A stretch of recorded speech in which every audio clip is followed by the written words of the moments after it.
Good morning doctor Rohan, कैसे हैं आप? Great pleasure to meet you, sir. When I was in my MBBS, for 4 years I have watched your videos. For 4 years. Oh that's great.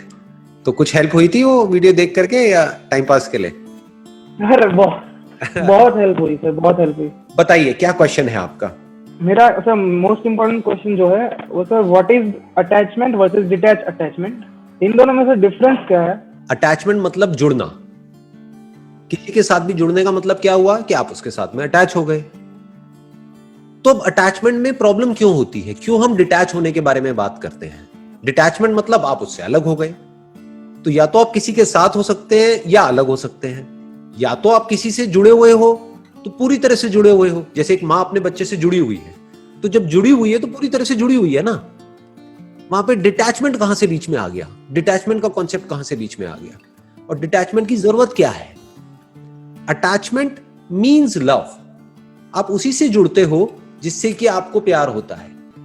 अब problem क्या होती है, इस attachment में हम सेल्फ सेंट्रिक हो जाते हैं। मतलब आप ये कह सकते हो कि ये attachment is out of my own insecurities, my own fear, my own complexities, कि मैं आपके साथ में जुड़ रहा हूं अपने फायदे के लिए। बट अगर ये अटैचमेंट है out of care, out of love, out of compassion, इसलिए हम जुड़े हैं कि मेरे को अपनी परवाह नहीं है कि मेरे साथ में क्या होगा।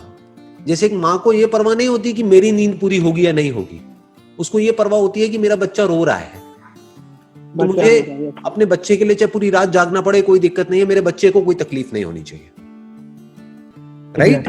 बट अब वहां पर भी कई बार मिलावट हो जाती है। मिलावट क्या हो जाती है कि माँ उस बच्चे से बहुत ज्यादा बदले में एक्सपेक्ट करने लग जाती है। ये उस माँ के दुख की जड़ है। बट सर एक थिन लाइन है ना, सेल्फिश होने में और लव में, मतलब एक थिन लाइन हो गई ना सर बीच में।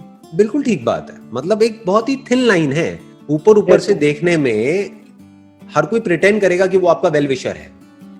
Yes exactly. अब चाहे मैं हूं चाहे कोई भी है मेरी जगह, यहाँ पर अभी हम ऑनलाइन इंटरेक्ट कर रहे हैं, कोई और भी हो सकता है आप उससे ऑनलाइन इंटरेक्ट कर रहे हैं, हो सकता है वो शो करे कि आपका वेल विशर है, लेकिन अंदर ही अंदर उसके दिमाग में ये चल रहा होगा कि बात के एंड में किस तरीके से मेरा ये जो प्रोडक्ट है, ये जो मेरी सर्विस है, वो आपको बेचूं और आपसे पैसे निकलवाऊं।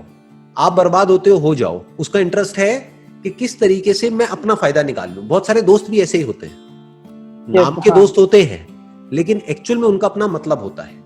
इसमें क्वेश्चन है sir, so does attachment always comes with expectations? Not at all.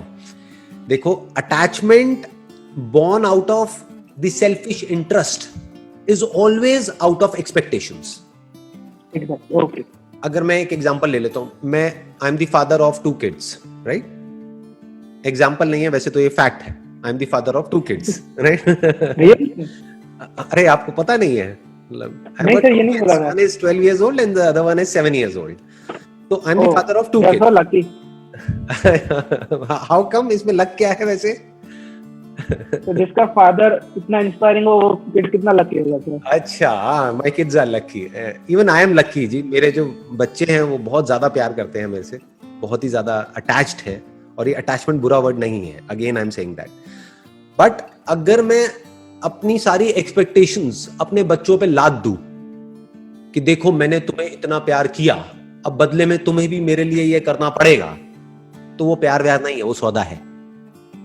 Yes, exactly. समझ गए? मैंने तुम्हारे लिए किया, तुम मेरे लिए करो, इट्स अ डील। राइट, वो it's a deal, it's a business. तो ये अटैचमेंट बुरा है। किसके लिए बुरा है? उनके लिए भी बुरा है और मेरे लिए भी बुरा है। क्योंकि जैसे ही मैं ऐसी एक्सपेक्टेशंस में अपने अंदर लाऊंगा तो उनके ऊपर भी प्रेशर क्रिएट होगा अननेसेसरी। प्लस जब वो एक्सपेक्टेशंस मेरी पूरी नहीं होंगी तो मुझे भी गुस्सा आएगा, तो दोनों के लिए बुरा हो गया ना। But if it is real तो मैं क्या करूंगा कि मेरी तरफ से जो भी मेरी रिस्पॉन्सिबिलिटीज हैं एज अ फादर, वो सारी रिस्पॉन्सिबिलिटीज मैं पूरी करूंगा अपने बच्चों के लिए। जो भी हो सकता है, जिस हद तक भी हो सकता है, वो सब कुछ करूंगा। उसके बाद में आगे अपनी लाइफ को कैसा बनाना है, आगे लाइफ में क्या करना है, क्या नहीं करना है, किस रास्ते को चुनना है, वो सब पूरी तरह से उनका डिसीजन है। उसमें मेरा कोई डिसीजन नहीं है। अगर उनको जरूरत होगी मेरे से कुछ डिस्कस करने की तो मेरे से डिस्कस करेंगे, अगर नहीं होगी तो मुझे आकर के बता देंगे कि मैंने अपनी लाइफ के लिए ये सोचा है, इस तरीके से मैं अपनी लाइफ में आगे बढ़ना चाहता हूं या चाहती हूं। तो अगर इस तरह से मैं सोच पा रहा हूं और इस तरह से मैं कर पा रहा हूं, दैट इज लव। बट अगर मैं अपनी ख्वाहिशें, अपने सपने, अपना इंटरेस्ट उनके थ्रू पूरा करवा रहा हूं, तो मैं अपने बच्चों को यूज कर रहा हूं अपना मोटिव पूरा करने के लिए।